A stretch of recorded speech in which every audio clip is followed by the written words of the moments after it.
He wanted a 55 Chevy build that was different, and you open it all up and you realize that it's different.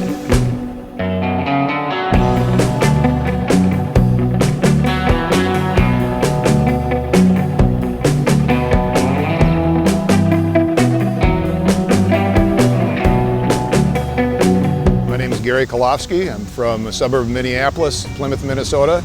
Got a 1955 Chevrolet 210. Actually, it's a Bel Air with 210 trim on it. My name is Dale Pelvitt. I'm from Big Lake, Minnesota, and I'm here with Gary and his 55 Chevy. We're at the Tri-5 Nationals in Bowling Green, Kentucky here in August of 2015, and it's a gathering, first gathering of the Tri-5 Chevys, the 5, 6, and 7s, and this is the 60th anniversary of the 55 Chevy.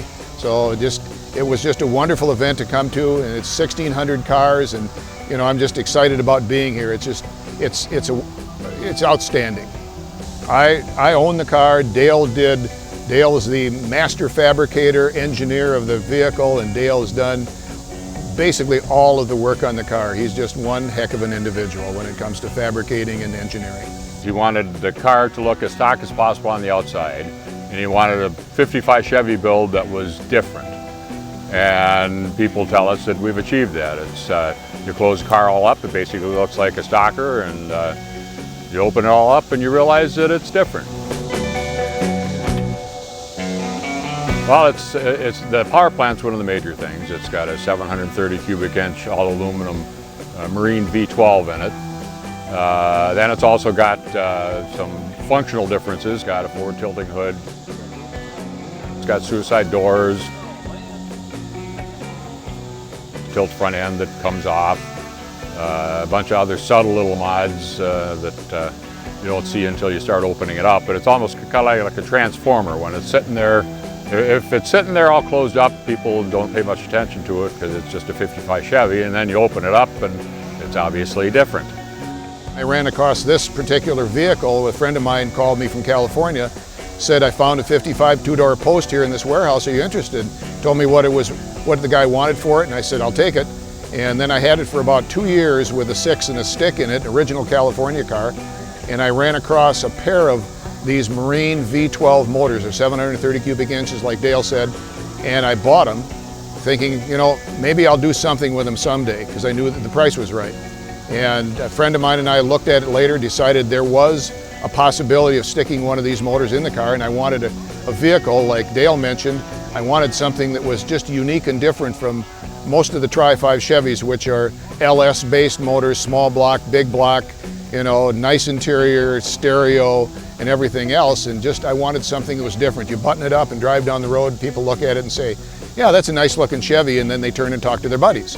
And then when you open the doors and they go, oh, that's a little different. And then you open the hood and they look in there and start counting the cylinders, and they say, oh, is it a Viper motor? No, you haven't counted enough cylinders yet.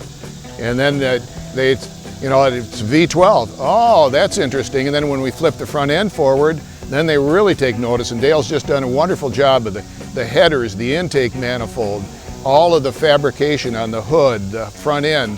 There's air conditioning in the car. It's underneath, the condensers are underneath the back seat, the evaporators in the trunk. And it's just a phenomenal build that Dale has done an outstanding job on.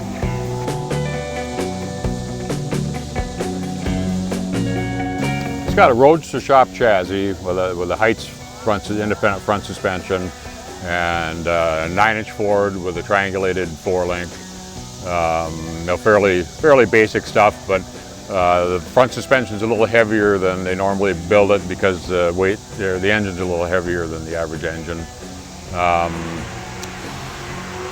We had to do some modifications to the frame to contend with the extra weight and the modified locations of body mounts and this sort of thing, but basically it's a roadster shop chassis. Willwood disc brakes, 13-inch rotors, 6 piston calipers in front, 4 piston calipers in the rear. It's got one of those electric power brake boosters with the master cylinder turned sidewise, aluminum master cylinder. I've always loved rally wheels. I think it's just the right wheel for the car. I wanted it to appear stock. It came as turquoise and ivory. I repainted it turquoise and ivory.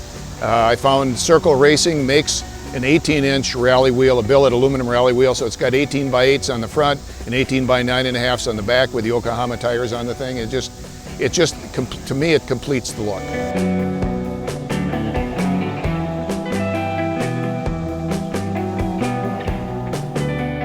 The cooling package on the engine works really well. It's a custom Missouri radiator that they made to our specifications, so we can make it as large as we possibly could and still fit it under the hood. And this being a marine engine, it didn't have an actual circulatory water pump on it. It had a belt-driven, what they call a seawater pump on it. So there was no provision for water pump on the engine, so Missouri took one of their electric pumps and built it right into the bottom of the radiator. And that works extremely well, and then it's got a pair of electric fans on it. The temperature on the motor maintains about 185. There's a couple of electric fans, like Dale mentioned on the thing, that come on with the controller when it reaches 185 and stay on until you shut the thing off or it drops it back to 185. And there's a thermostat in the upper portion of the radiator, so it maintains heat really well. When I originally got the motors, they came with 6 48mm Weber downdraft carburetors. We tried for a while to get them to run, and they're just unbelievably temperamental. They were individual runner manifolds, so if one didn't work, it just kind of popped and banged out the exhaust. And so Dale and I, and 99% Dale, we decided to make an intake manifold for it. So we had to take the water logs that fed the marine application, and Dale fabricated a piece of rectangular tubing that goes underneath the intake manifold with 10 ports in it that come to the front 1.5-inch outlet that goes to the radiator, and then built on top of that a custom intake manifold to mount the 3 600 CFM Holley carburetors. So it was a work of art. The bottom line is to get it underneath the hood. And then we had to mount the carburetors and the K&N air cleaners that are underneath this custom air filter box, and it clears the bottom side of the hood by about 1/4 inch in the front. The interior, I wanted to retain the complete stock look. It's a stock bench seat, stock rear seat. The dash is in the stock location.